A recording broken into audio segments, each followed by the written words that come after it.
హెచ్చరిక, దైవజనుని హెచ్చరిక. ఒక ప్రశ్న అండి, మీరందరూ ప్రభు వచ్చినప్పుడు, మొదటిసారి వచ్చినప్పుడు ఎత్తబడే వారిలో ఉండాలనుకుంటున్నారా?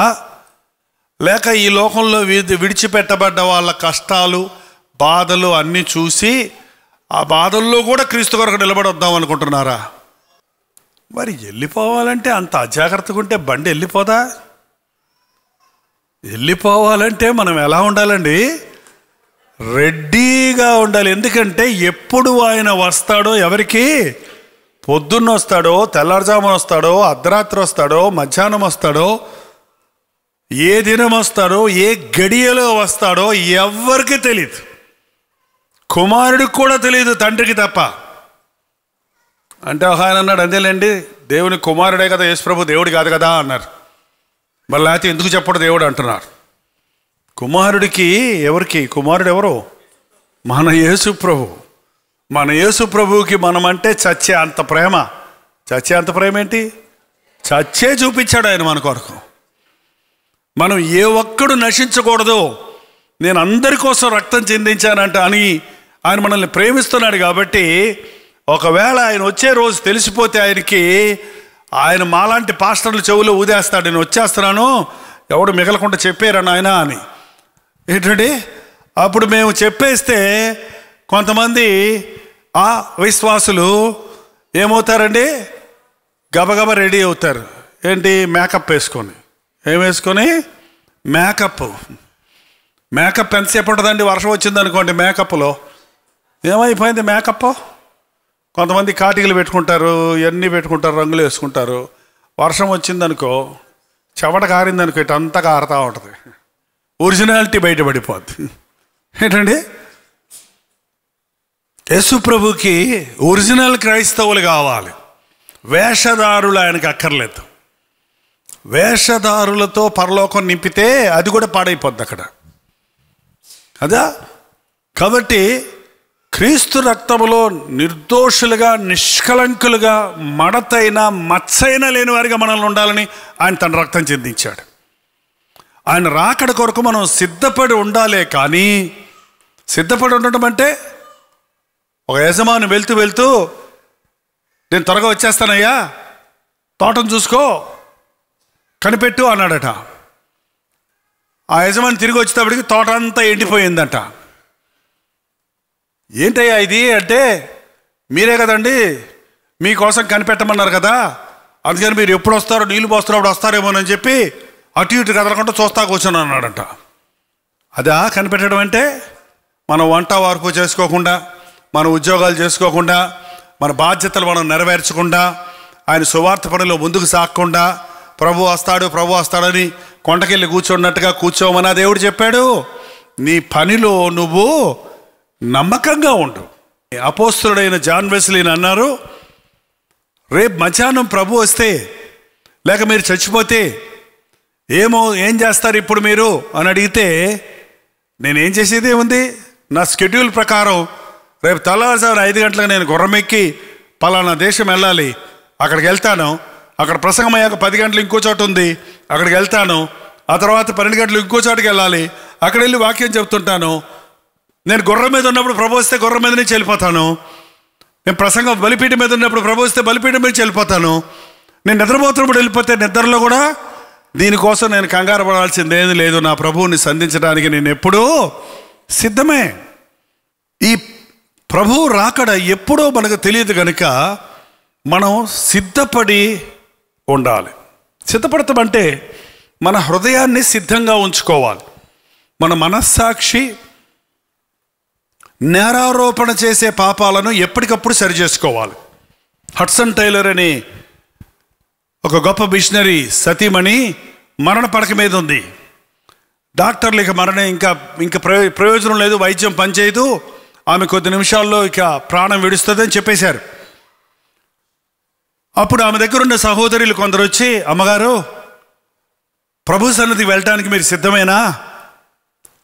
ప్రభు సన్నిధి వెళ్ళటానికి సిద్ధపడండి అంటే, ఆ పడకలో ఆమె కంటి నిండా నీళ్లు నింపుకొని నేను నా 20వ ఏట ప్రభువుని నా రక్షకుడిగా అంగీకరించాను.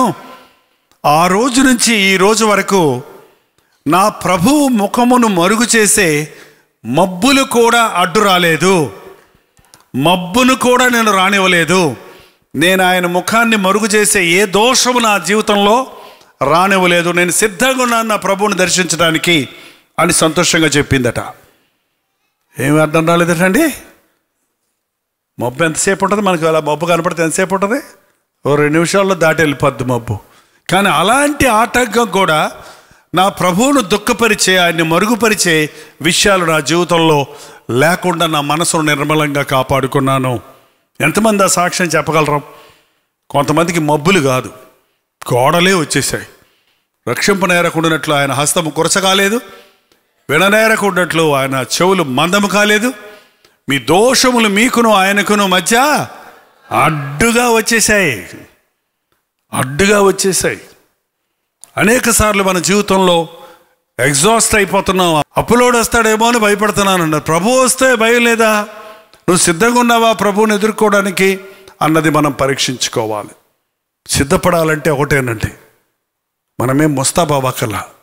సిద్ధపడటం అంటే మోకాళ్ళలోని ప్రభువా నా హృదయాన్ని శుద్ధి చేయి, నా హృదయాన్ని శుద్ధి చేయమన్నప్పుడు, నీ హృదయంలో ఉన్న పాపములు నీకు తెలియజేయబడినప్పుడు వాటిని ఒప్పుకొని విడిచిపెడితే ప్రభు అన్నాడు, నేనే నా చిత్తానుసారంగా నీ దోషములు తుడిచివేయుచున్నాను, మరెన్నడూ నేను వాటిని జ్ఞాపకం చేసుకోను. ఇవాళ రక్షించబడటం చాలా సులభం అండి, రేపు తప్పించుకోవటం చాలా కష్టం. ఇవాళ ప్రభువుకు సమర్పించుకోవటం చాలా సులభం, కానీ రేపు ఉగ్రతను తప్పించుకోవటం అసాధ్యం. ఈరోజు దేవుడిని నిర్లక్ష్య పెడితే ఆ రోజు భయంకరమైన దండనకు గురవుతాం. కారణం, ఈరోజు ఆయన రక్షకుడిగా ఉన్నాడు, రేపు ఆయన న్యాయాధిపతిగా రాబోతూ ఉన్నాడు. న్యాయాధిపతి దగ్గర జాలి కరుణ ఏముండదు, న్యాయం మాత్రమే ఉంటుంది. కాబట్టి ఈరోజు మనం పశ్చాత్తాపడితే రేపు ఈ లోకాన్ని విడిచినప్పుడు, ప్రభు వచ్చినప్పుడు మనం దిగులు పడవలసిన అవసరం లేదు, మనం నిత్య నరకానికి గురి కావాల్సిన అవసరం లేదు. లేచి నిలబడండి, ప్రార్థన చేద్దాం. ప్రార్థన. పరిశుద్ధుడా, ప్రేమగల తండ్రి, ఈ భయంకరమైన అంచె దినాలలో ఎటు చూచినా విస్తరించిపోతున్న చెడుగు, అటు చూచిన బలాత్కారాలు, మానభంగాలు, కుంభకోణాలు, తండ్రి అపవిత్రత, అజ్ఞానము, మూర్ఖత, క్రూరత్వము, తండ్రి వాక్యములో ఉన్నవన్నీ అక్షరాల్లో నెరవేరుతున్నాయి నాయన. ఇవి అంచె దినాలలో ఉన్నామన్న సంగతి మాకు గుర్తు చేస్తున్నాయి కనుక అయ్యా, మా మట్టుకు మేము ఇట్టి వారికి విముఖులుగా ఉండడానికి సహాయం చేయి. అట్టి కార్యాలు చేసేవారితో ఏకీభవించకుండా ఉండడానికి సహాయం చేయి. మా భక్తిని కాపాడుకోవడానికి సహాయం చేయి. మా విశ్వాసమును కాపాడుకోవడానికి సహాయం చేయి. ఎప్పటికప్పుడు నీ రక్తములో కడుక్కొని శుద్ధులు మొగినట్లుగా సహాయం చేయి అయ్యా. యేసు క్రీస్తు నామములో అడుగుచున్నాము తండ్రి. మన తండ్రి అయిన దేవుని యొక్క ప్రేమయు, కుమారుడైన క్రీస్తు యొక్క కృపయు, ఆదరణకర్త అయిన పరిశుద్ధాత్మ యొక్క సహవాసమును కూడి వచ్చిన మనందరికీ ఇప్పుడున్న సదాకాలము తోడై ఉండును గాక. ఆమేన్, ఆమేన్, ఆమేన్.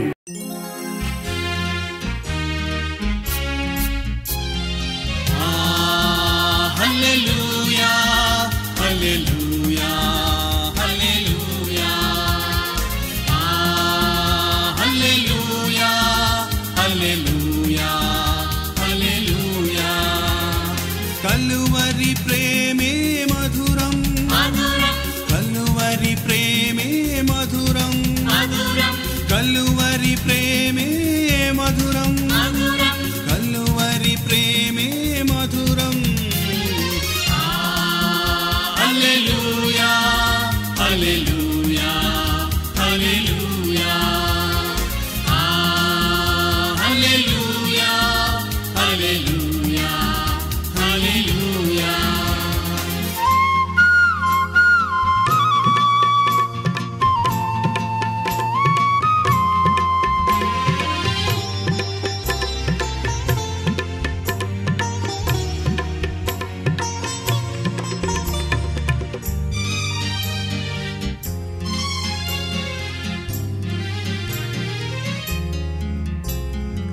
సిలువ పైన విలువ త్యాగం చేసినావుగా. పాపినైనా నా కొరకు చిందించినావుగా, రుధిరం చిందించినావుగా.